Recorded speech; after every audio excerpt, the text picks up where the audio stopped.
تقدیر کے جو عام عقیدے میں ہم تقدیر کہتے ہیں اس کے دو پہلو ہیں. ایک پہلو ہے ما اصاب علی الانسان، جو کچھ انسان پر آتا ہے مصیبت، جیسے ابھی آیت میں نے پڑھی ما اصاب من مصیبت فی الارض ولا فی انفسکم. ہم ہر وقت صدمے ہیں، کوئی تکلیف آ گئی، کوئی مصیبت آ گئی، کوئی بیماری آ گئی، کوئی حادثہ ہو گیا، کوئی بچہ فوت ہو گیا، کوئی عزیز جو ہے وہ فوت ہو گیا، یہ ہر وقت حوادث ہے. تو جو بھی کچھ پیش آتا ہے وہ علم خداوندی میں ہمیشہ سے تھا.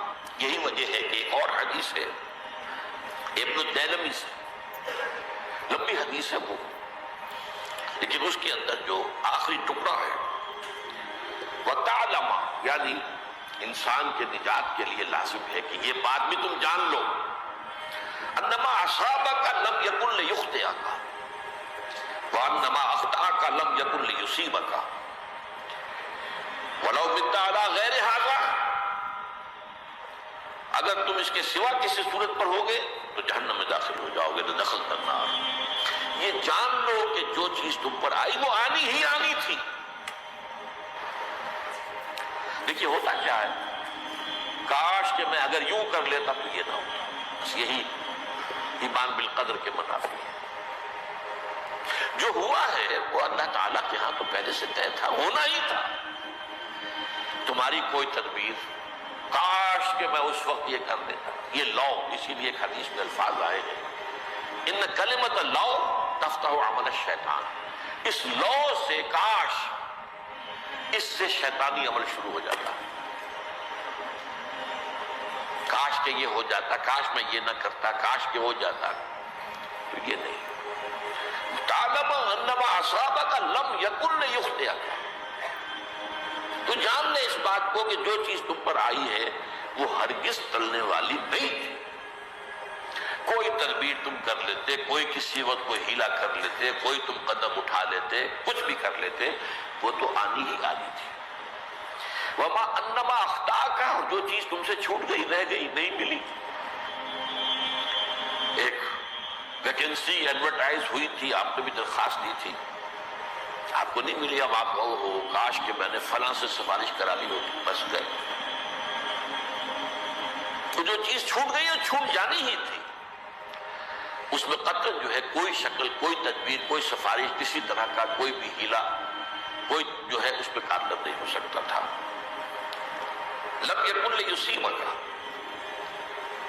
ومت علی غیر ذلک. اگر تو اس کے سوا کسی کیفیت پر تیری موت واقع ہوئی، اگر یہ یقین نہیں ہے، یہ ہے تقدیر کا وہ مفہوم کہ جس کا تعلق ہے علامہ اصاب الانسان. جو انسان کے اوپر وارد ہو رہا ہے اس کے ضمن میں تقدیر کا مفہوم کیا ہے کہ جو ہوا ہے وہ تو ہونا ہی تھا. اس میں تو کسی شک و شبہ کی گنجائش بالکل اللہ تعالیٰ کا فیصلہ ہے. البتہ در حقیقت ایک دوسرا پہلو ہے ما یفعل الانسان، وہ جو انسان کرتا ہے. یہاں آ کر یہ تقدیر کا مسئلہ بہت ٹیڑھا ہو جاتا ہے. آیا میرے اندر کوئی اختیار بھی ہے کہ نہیں؟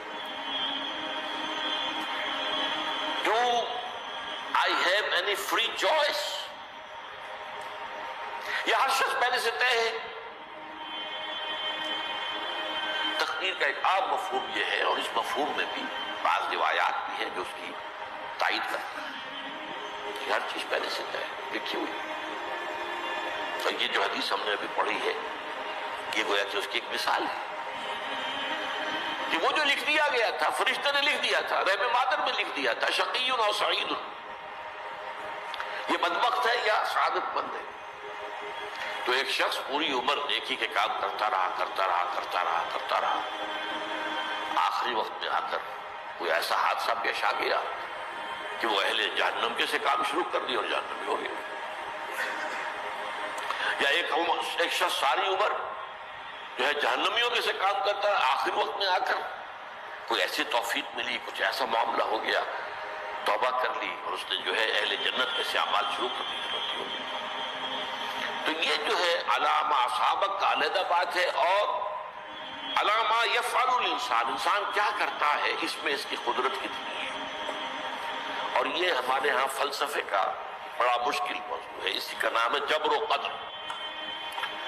ہمارے اسلاف میں بھی کچھ لوگ ایسے ہیں متکلمین میں سے، دیکھیے ہمارے ہاں ایک وہ لوگ ہیں کہ جو اس پر قناعت کرتے ہیں کہ جو اللہ نے کہہ دیا اور رسول نے کہہ دیا، اس سے آگے ہم مین میخ نہیں نکالیں گے، وہ محفوظ راستے پر ہوگی۔ لیکن بہرحال انسان کو اللہ نے ایک عقل بھی دی ہے، اور یہ عقل سوالات اٹھاتی ہے، اور جو زیادہ ذہین انسان ہوتے ہیں ان کے اندر ان کی یہ مصیبت زیادہ ہوتی ہے، لہٰذا وہ تو سوچتے ہیں، کچھ نہ کچھ غور و فکر کرتے ہیں، بات سمجھنے کی کوشش کرتے ہیں۔ اس میں اب ہمارے یہاں دو طبقے ہو گئے، جبریہ قدریہ۔ ایک نقطہ نظر یہ ہے کہ انسان مجبور محض، کوئی اختیار نہیں،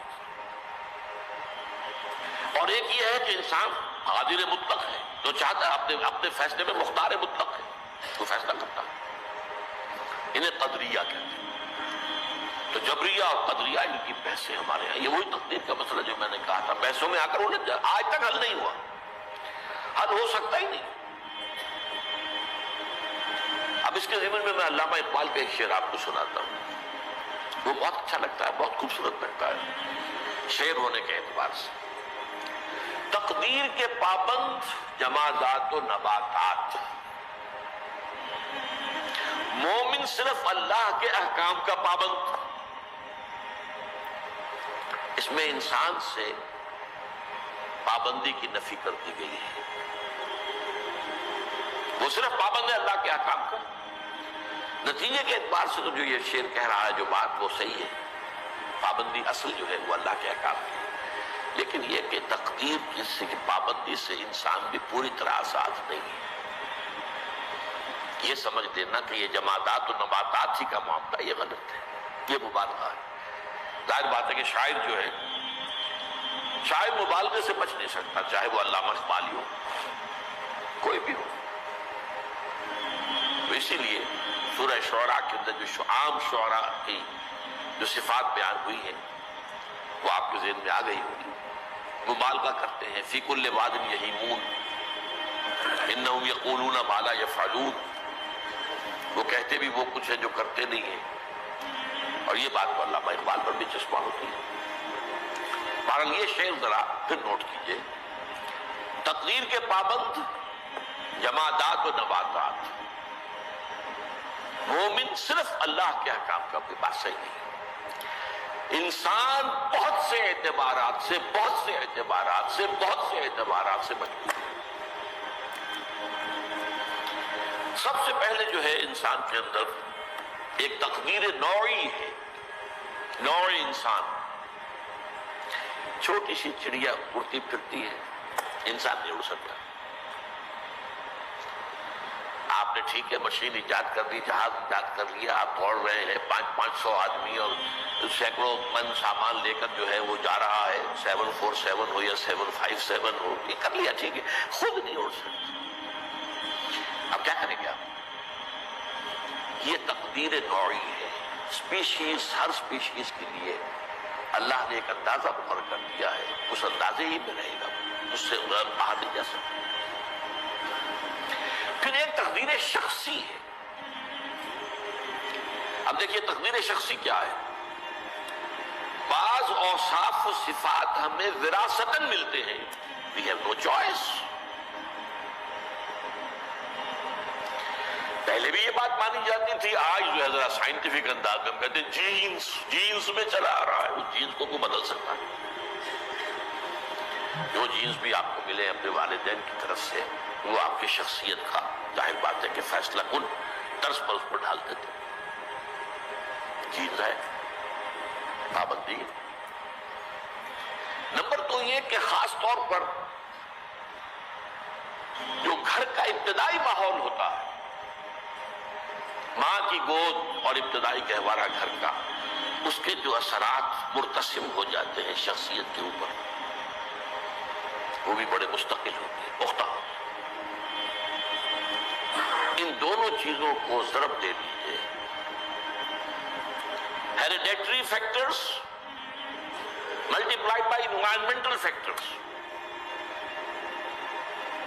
اس سے مل کر ایک شے تیار ہوتی ہے جس کو قرآن کہتا ہے شاکلہ. قل کل یعمل علی شاکلتہ فربکم اعلم بمن هو اہدی سبیلا. سورہ بنی اسرائیل. شاکلہ کسے کہتے ہیں؟ شاکلہ شکل دینے والی شے. آپ کو لوہا ڈھالنا ہے، کوئی خاص پردہ بنانا ہے، اس کا پہلے سانچہ بناتے ہیں. لوہے کو پگھلا کے اس میں ڈالیں گے تو جیسا سانچہ ہوگا ویسا ہی لوہا جو ہے وہ شکل اختیار کرے، اس سے شاکلہ کرے. یہ شاکلہ جو ہے ہر انسان کا، اس سے باہر انسان نہیں جا سکتا. اس کے اندر اندر سٹرگل ہوگی، اس کے اندر اس کی جد و جہد ہوگی. لیکن اس کا یہ مطلب نہیں ہے کہ اس کا کوئی فری چوائس ہے. فری چوائس ہے، لیکن وہ فری چوائس انہی حدود کے اندر کام کرے گا، اس سے باہر. اس بات کو مختلف احادیث میں حضور نے بہت خوبصورتی سے بیان کیا. ایک حدیث بڑی اہم ہے، بڑی اہم. الناس کالمعادن، انسانوں کی مثال میں معدنیات کیسی ہے.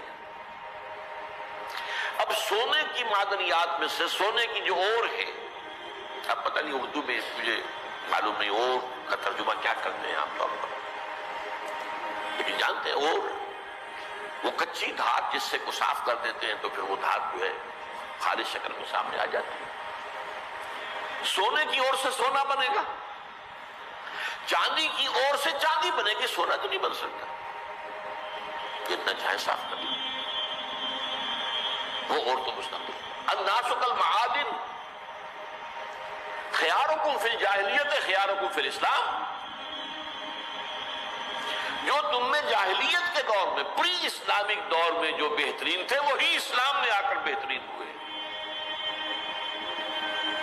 وہ اور سونے کی تھی وہ صاف ہو گئی ہے، اور سونا جو ہے وہ نکھر کر خالص سونا بن کر آ گیا ہے. اسلام نے صاف کر دیا. وہ چاندی کی اور تھی، اسلام نے اس کو صاف کر دیا ہے، وہ نکھر کر چمکتا ہوا جو ہے وہ چاندی بن گئی. لیکن یہ کہ اضافہ البتہ پھر اس میں ایک اضافہ کیا حضور نے، جبکہ ان کے اندر دین کا فہم داخل ہو جائے تو یہ کہ جو بہترین پہلے تھے وہی بہترین اب ہوں گے. اسلام لانے سے پہلے بھی بہترین ابو بکر تھے، اسلام لانے کے بعد بھی بہترین ابو بکر، اور وہی سے پہلے بھی بہترین خاتون خدیجۃ الکبریٰ تھی، ایمان لانے کے بعد بھی بہترین خاتون خدیجۃ الکبریٰ. اور دوسری حدیث سنیے، عن ابی الدرداء رضی اللہ تعالی عنہ قال بینما نحن عند رسول اللہ صلی اللہ علیہ وسلم. اسی حال میں کہ ہم ایک روز ہم حضور کے پاس تھے، نتناکرون ما یکون، اور ہم ذرا سوچ رہے تھے کیا کیا کچھ پیش آنے والا ہے دنیا میں. اس قال رسول اللہ صلی اللہ علیہ وسلم، جبکہ حضور نے ہم سے ایک بات کہی، بڑی غور سے سنیے. اذا سمعتم بجبل انزال عن مکانہ فصدقوه،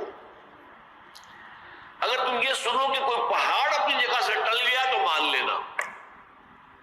وَإِذَا سَمِعْتُمْ بِرَجُلٍ تَغَيَّرَ عَنْ خَلْقِهِ فَلَا تُصَدِّقُوهُ،